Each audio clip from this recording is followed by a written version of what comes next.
Aujourd'hui, je vais vous parler de comment on arrive à manipuler une population avec des mécanismes qui permettent de figer l'individu et que l'individu qui est figé accepte ce qui aurait été originellement pour lui l'inacceptable. Donc, je vais vous parler un petit peu du mécanisme de sidération qui est dans le cerveau et comment ça se traduit aujourd'hui, c'est-à-dire que comment est notre libre arbitre. Alors, c'est peut-être une vidéo un peu plus engagée que d'habitude, mais je ne vais pas prendre parti pour quoi que ce soit, c'est juste comment ça fonctionne à l'intérieur de son cerveau. Et tout de suite, le générique.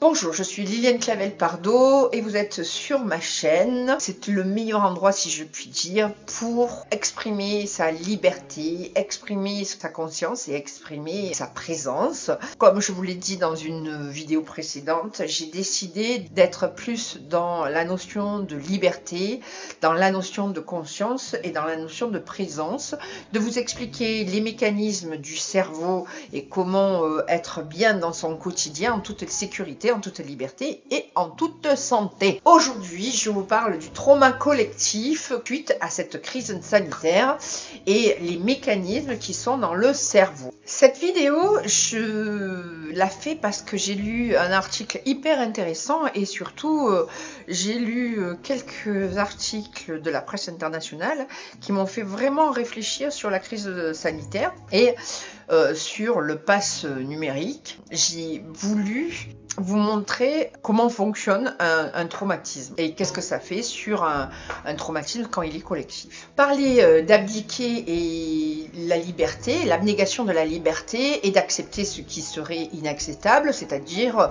la mise en place de ce que le bourreau a envie d'imposer à l'individu et au collectif, bien entendu. Et il se trouve que sur ce sujet-là, si vous voulez, on va pas être sur un sujet bien spécifique, on va monter dans l'hélicoptère et juste être plutôt dans le mécanisme et ce qui se passe dans ce mécanisme qui est lié à une émotion, et une émotion qui est la peur extrême, c'est-à-dire une peur primale, c'est-à-dire la première peur, c'est vous vous enfuyez, la deuxième vous combattez, la troisième vous êtes en état de sidération, c'est ce que j'appelle le lion qui vous bouffe ou le lapin devant les phares. La majorité des gens pensent qu'il faut réfléchir sur le pourquoi des choses, comment ça fonctionne, etc. Moi je pense que c'est plutôt, il faut s'orienter sur une finalité, c'est-à-dire que qu'est-ce qui engendre le fait de mettre une population dans une situation figée.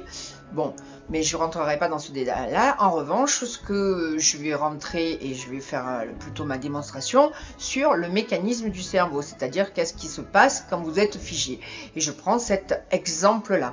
Et quand vous êtes figé, du coup, comme le corps il est figé, il est prêt à accepter tout et n'importe quoi, et même son contraire, et même à adhérer à ce mécanisme-là. Et c'est le mécanisme aussi du bourreau. Dans une autre vidéo, je vous mettrai un exemple du mécanisme du bourreau ou le trauma de Stockholm, etc. Et ça, vous allez voir que là aussi, il y a tout un mécanisme qui est lié à l'état de sidération. Toutes les mesures qui ont été mises en place et qui sont liberticides, elles ont été acceptées par la majorité de la population, et même s'il y a eu des avertissements, que ce soit des avertissements de scientifiques, de gens qui sont plus au fait de ce problématique, une minorité d'individus a le pouvoir de manipuler une majorité d'individus qui sont en mode stress, en mode survie. Et cette majorité d'individus est prête à croire tout et son contraire. Et pourquoi tout et son contraire? Parce qu'elle est en mode figé. Comment se fait-il que les individus sont capables d'accepter l'inacceptable? Or, l'épidémie, la pandémie, c'est un choc post-traumatique majeur, c'est-à-dire que tout le monde est en un état de choc post-traumatique. C'est un choc extrême. C'est ce que je peux appeler un trauma collectif majeur. Ce qui se passe dans un trauma collectif majeur, c'est un shoot d'adrénaline extrême à l'intérieur du cerveau. Du coup, cortex cérébral, amygdale, plus préfrontal, donc à l'intérieur du cerveau,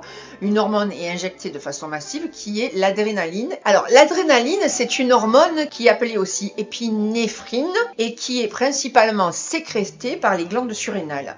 Et donc, c'est-à-dire au-dessus des reins, elle est libérée dans le sang essentiellement en cas d'émotions intenses, la colère, la peur, le stress, etc.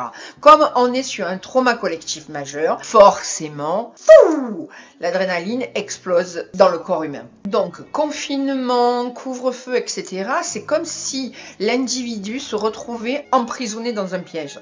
Et donc, qu'est-ce qui se passe? Stress extrême. La menace dépasse le système de régulation, ça devient un stress chronique. Moi qui suis spécialisée sur les maladies chroniques, vous voyez bien qu'à l'heure actuelle, il y a de plus en plus de gens qui ont des maladies chroniques, de plus en plus de gens qui sont en stress chronique, de plus en plus, il y a même du Covid chronique. Donc voilà, donc les maladies chroniques commencent à être de plus en plus naturelles, si je puis dire.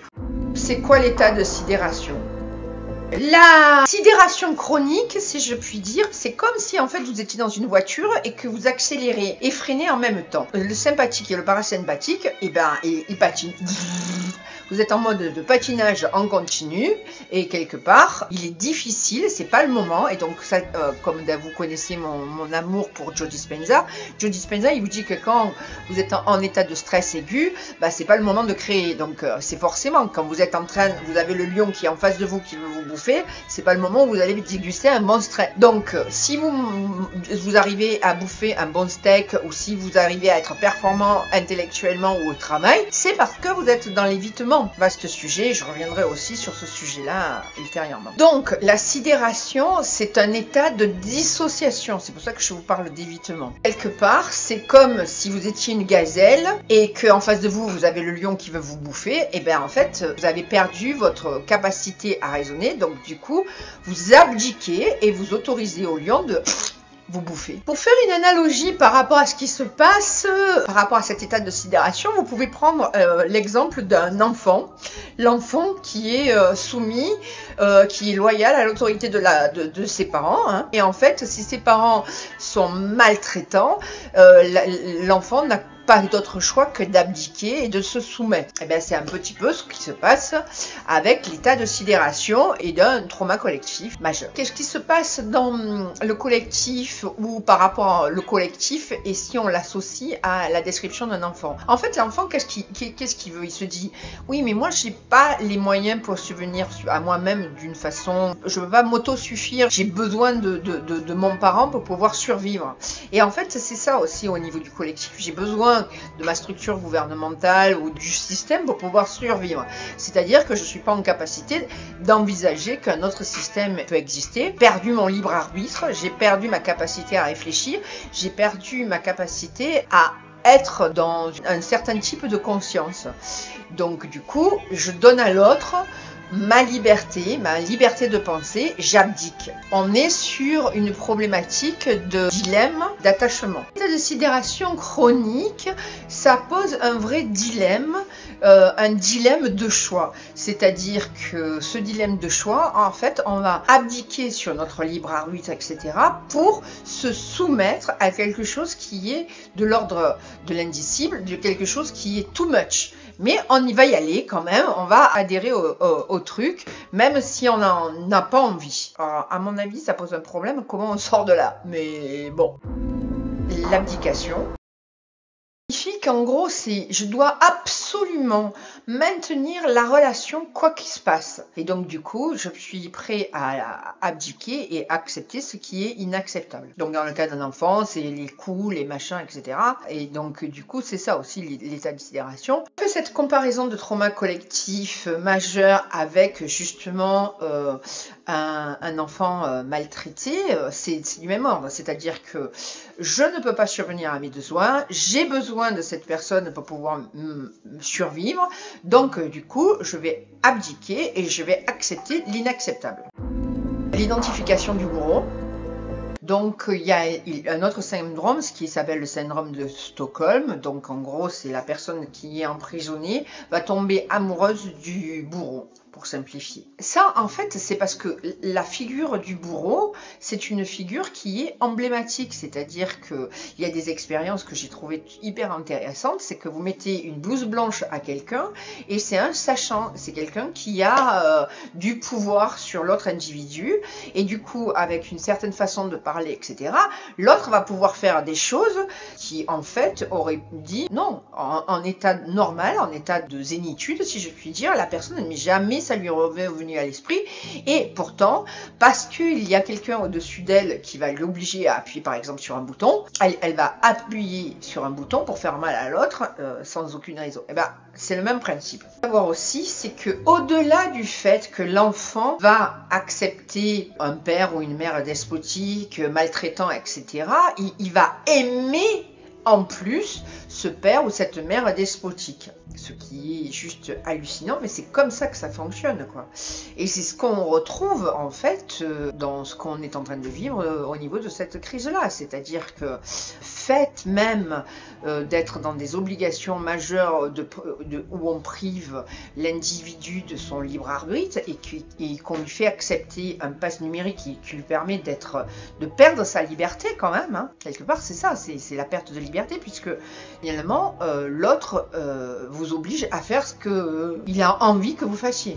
Je trouve que c'est intéressant d'avoir ce recul, de voir comment ça fonctionne à l'intérieur du cerveau. Donc, pour revenir au syndrome de Stockholm, c'est qu'on abandonne son identité par peur. On abandonne son individualité par peur. Depuis plus de 30 ans, avec la bulle du web et compagnie, une perte d'identité, puisqu'il y a eu la mondialisation, mais au-delà de la mondialisation, il y a la conformité, c'est-à-dire que déjà, ado, il faut être conforme et à un certain mode de vie, plus les réseaux sociaux, etc., n'ont fait que accentuer tous ces mécanismes-là. Et c'est assez intéressant, le fonctionnement dans le cerveau. C'est-à-dire que, par exemple, en Angleterre, il y a eu une période où il y a eu énormément de suicides chez les adolescents.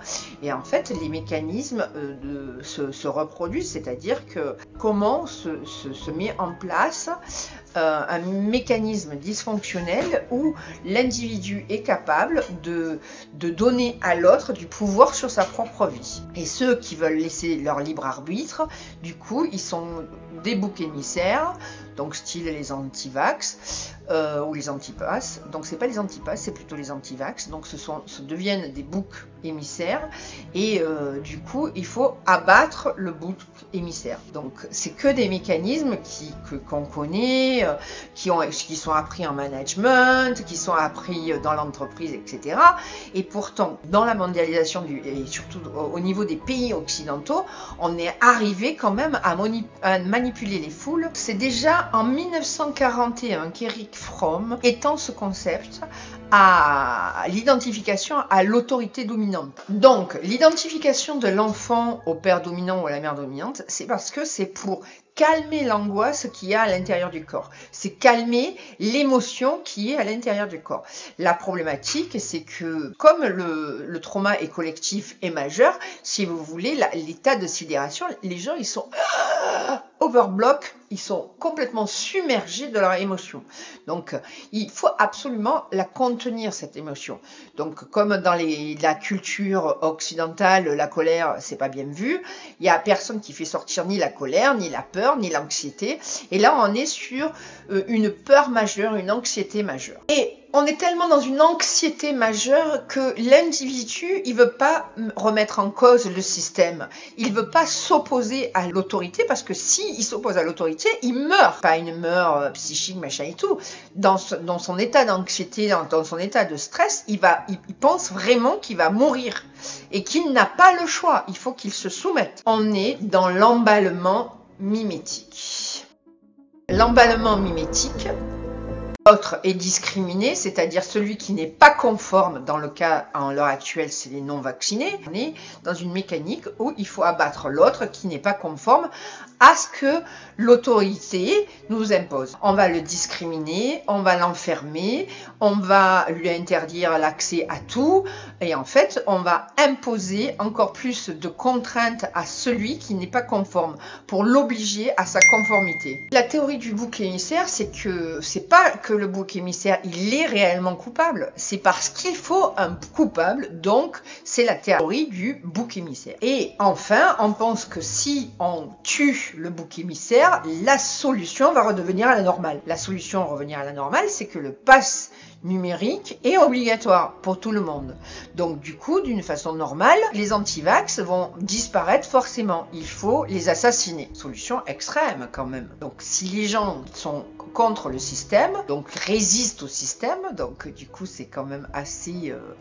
la métaphore est quand même intéressante, puisque peut se créer un mécanisme de résistance, mais à l'heure actuelle avec tout les systèmes numériques, etc. Je pense que être dans un système de résistance, c'est pas aisé, ce qui signifie qu'il faut créer un propre paradigme ou sortir du système. Mais est-ce que ça va être permis de sortir du système, puisque plus de 70% de la population a déclaré que le bouc émissaire devait disparaître, être assassiné, quoi. C'est-à-dire que la majorité des individus pensent qu'on peut assassiner celui qui n'est pas vacciné, ce qui est quand même excessif. Cet excès de vocabulaire confirme ou alimente la peur et l'anxiété. C'est une injonction fallacieuse et qui en plus, il faut absolument obtenir la mort de l'autre, c'est-à-dire que les experts qui ont été sollicités sont souvent ont des avis falsifiés et pervers et etc. et manipulatoires, certes, mais l'objectif est de tuer d'une manière symbolique, mais en même temps pas que, bouc émissaire. De toute façon, si on regarde l'histoire, les tyrans, ça a toujours existé quand même.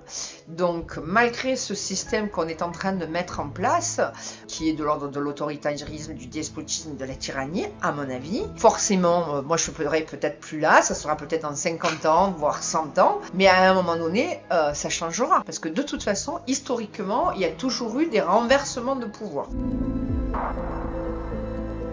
Alors la perte de sens, c'est le renoncement spirituel. À l'heure actuelle, les gens ils sont tellement stressés, etc., que la démarche de prise de conscience, elle aussi, elle a disparu.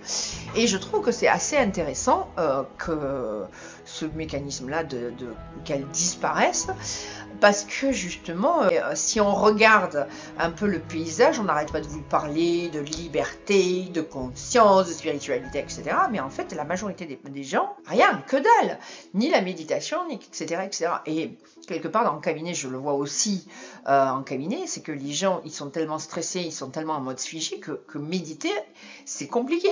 Il y a quand même il y a des choses à faire. Et quelque part aussi, si on regarde les hôpitaux de psy sont engorgés, et qu'est-ce qui se passe, c'est que c'est plus facile de donner des médicaments, et puis voilà, bingo, on lâche l'affaire. Donc prise de conscience, elle est pas tout à fait là. Qu'est-ce qui se passe en fait dans un trauma? C'est que pourquoi il y a une perte de sens? Parce que il y a en fait c'est un renoncement.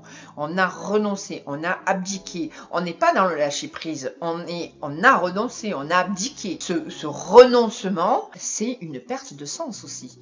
C'est-à-dire que on est au fond du trou. Comment on en sort? Franck on a parlé le premier, donc dans l'école de la psychanalyse, vous avez Freud, vous avez Jung et vous avez aussi Franck derrière. C'est celui qui est peut-être un peu le moins connu, mais il explique bien ces mécanismes.